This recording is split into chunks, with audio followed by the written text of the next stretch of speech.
It's almost midnight, and my cat Miru hasn't come in yet since 6:30 at night.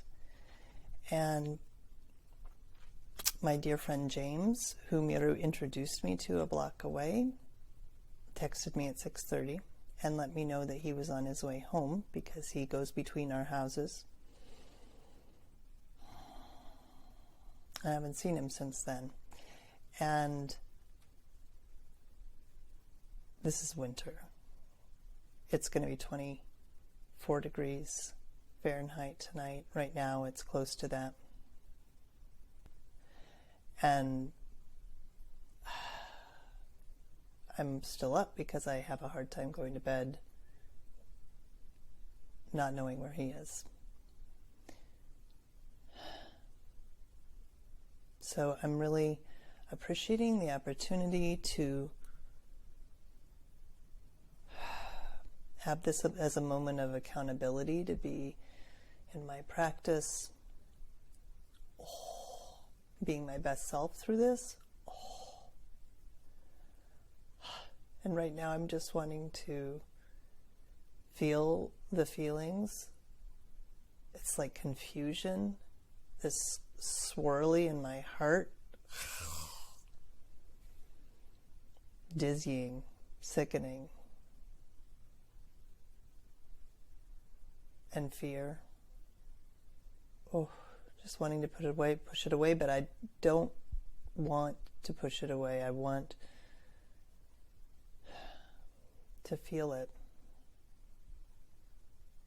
to meet it.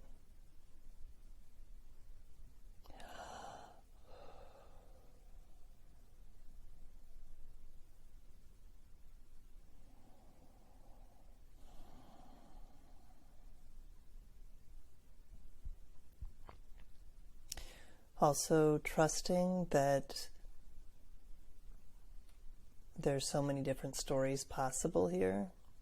I don't know what's going on with him right now.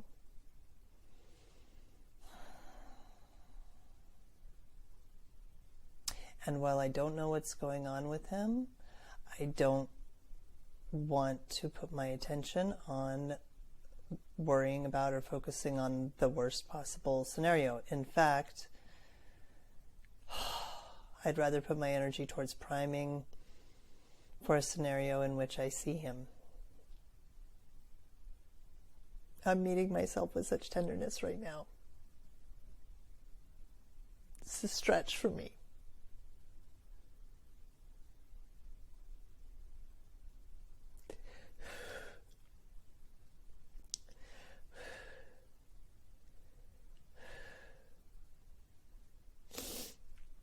I've already made a post on Nextdoor, and I've been up and down the street with flashlight 3 times, calling in his crinkly kitty cookie bag. So I've done everything that I can do. So what I can do right now is I can prime.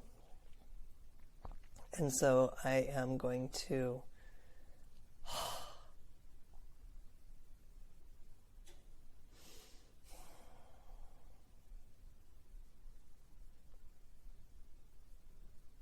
envision him coming in the door or the window, hearing his meow at the window in the middle of the night, reaching over and grabbing the handle and turning it, and feeling a rush of excitement in my heart and in my throat, and such relief as I crank it open and so he can run in. And feeling him, hearing the sound of the crunch of the comforter as he jumps across from the window to the comforter, and running my hand over his smooth orange coat, and it's cold from the outside, and I say, "Where have you been?" Oh, I don't want to go there because that brings up fear. I'm just so excited to see him. I'm so thrilled he's home. I'm so thrilled he's home, and he's so happy he's home. And he's purring. And I scoop him up in my arms and I cuddle him down with me. And he's purring and biting my nose. And I'm just elated. I'm so happy. I'm just so happy.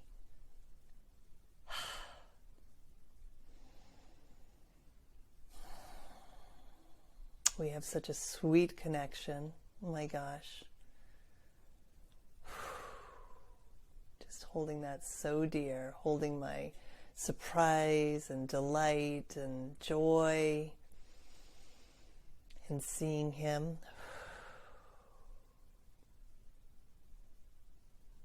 I'm going to hold on to this prime like a pit bull, like through the night. Every time I wake up, I'm going to feel that feeling of the joy of seeing him. I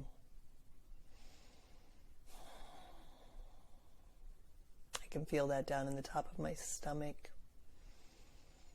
It's kind of unfurling, like a big scarf opening.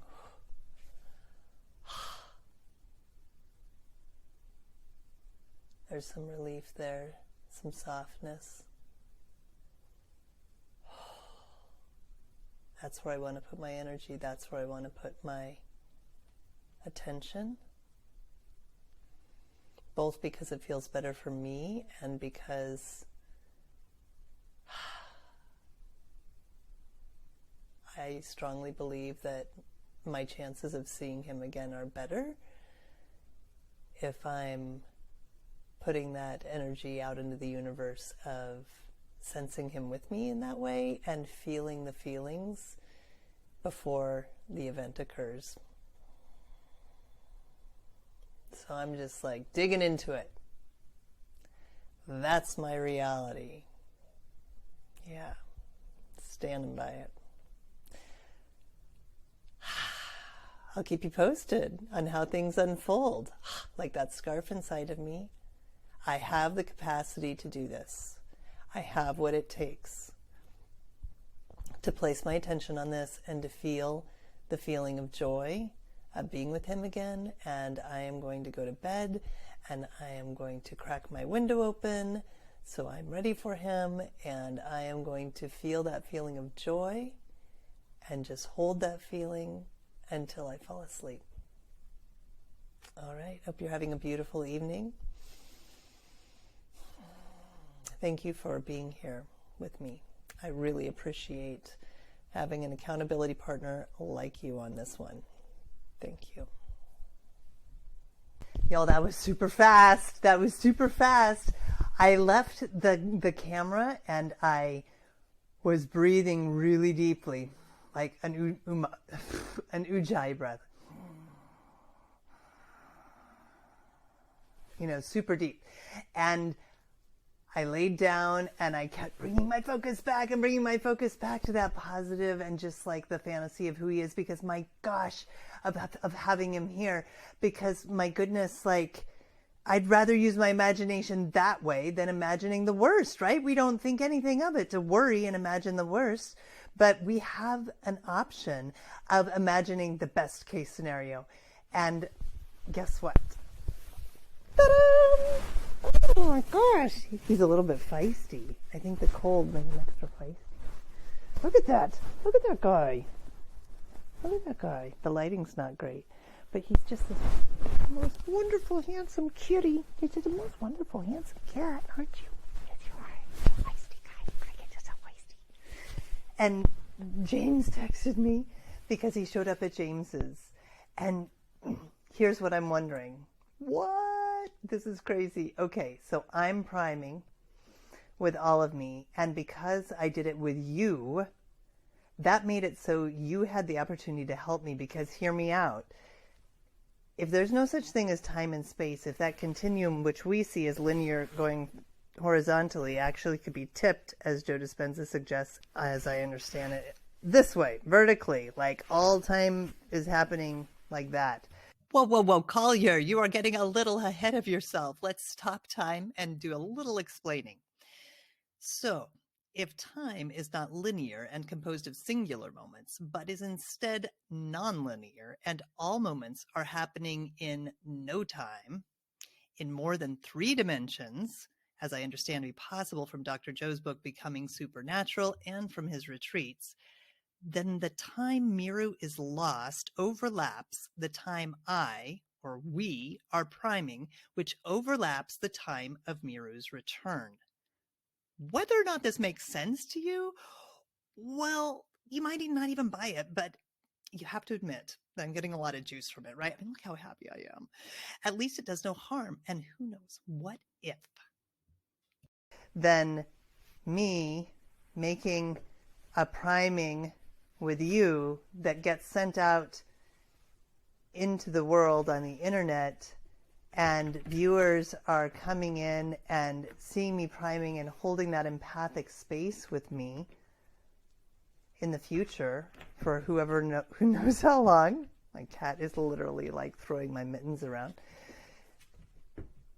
If that's happening, then there could be thousands of people who just sent their best visions of him to bring him home. And sure enough, there he is tearing up my date book. And you know what? I'd say that's your fault too. Thank you so much for helping bring this wildebeest home to me, because he's one of my very best friends. Oof. I think he's been camping out under somebody's bed or something, and he probably has gotten so much sleep I'm gonna be messing with him all night long, or he's gonna be messing with me. I don't care. I'm so dang happy to have him home. He can pee on the wall for all I care. Thank you so much. Have a wonderful night. Oh my gosh. This is Kristin Collier with Collier Connections, and I'm just so grateful. And today you get the most personal and the most spiritual side of me. I usually reserve it a little bit off camera. Not today, because this was too close to my heart. And if you liked this video, it felt unreal to do this video in the beginning. I was like, I really wanted it to have a happy ending, and I was really determined for that in the end. Anyway, if you like this video, please, I would love it if you hit the like button, subscribe, ring the bell, the notification bell. Do you know this cat? He actually rings the bell at James's house to come in, and he even taught other cats to do it. It's impressive. He's a super, super, super smart cat. Anyway, ring the bell if you want to find out when the next video is arriving, and would love to see you at Collier Connections. Come check out the Core Alignment with Joy series. That's where the depth of the priming practice that I use comes from, and would love to see you there. And in the Joy Collective, so many thanks. Have a wonderful afternoon.